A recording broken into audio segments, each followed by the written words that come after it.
There's been a video circulating the web that's amassed over 100,000 views, titled Don't Hug Me I'm Scared 7, and while the video and the channel that posted it are misleadingly named, it still does tell us a lot about Don't Hug Me I'm Scared, specifically Becky and Joe's motivation for making the series.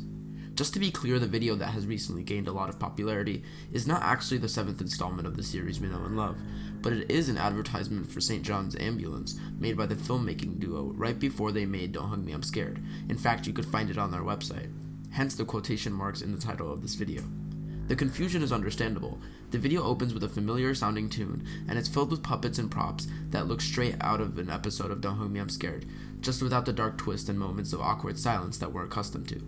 Transitions, even backgrounds and scenery look exactly the same as they do in the duo's subsequent series of videos.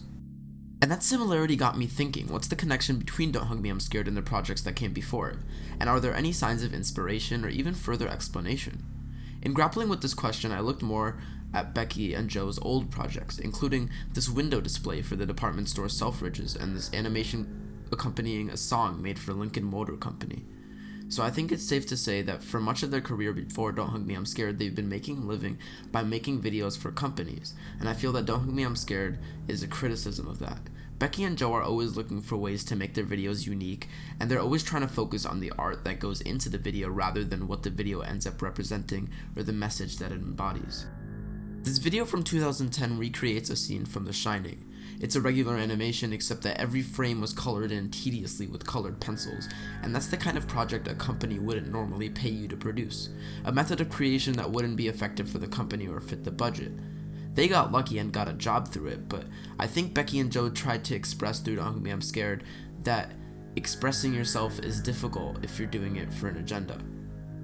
The very first episode is about creativity and expressing yourself, while a perspective shift reveals that the forces behind the show are cold and uncreative.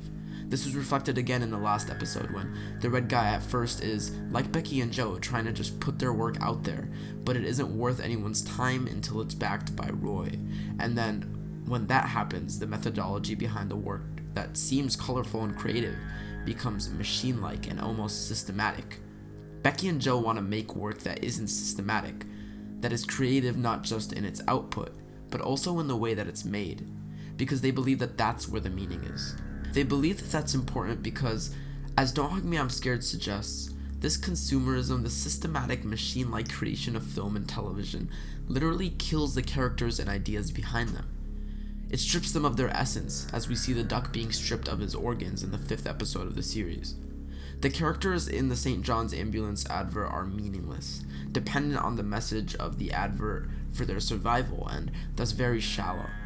And Don't Hug Me I'm Scared is the exact opposite of that. The characters have identities beyond the roles they fill in the different episodes. And that can be possible because they're not created to fill a role. Because of that, they don't follow the rules or protest when they hear something that isn't right to them. This is an argument that there is personality in creativity and only in creativity. And the red guy pulling the plug on the machine, in the end, is him refusing to get sucked into a world of creating film and television or art in general with an agenda in mind, a consequence of commercialism, and instead doing art for the sake of art, being creative for the sake of being creative.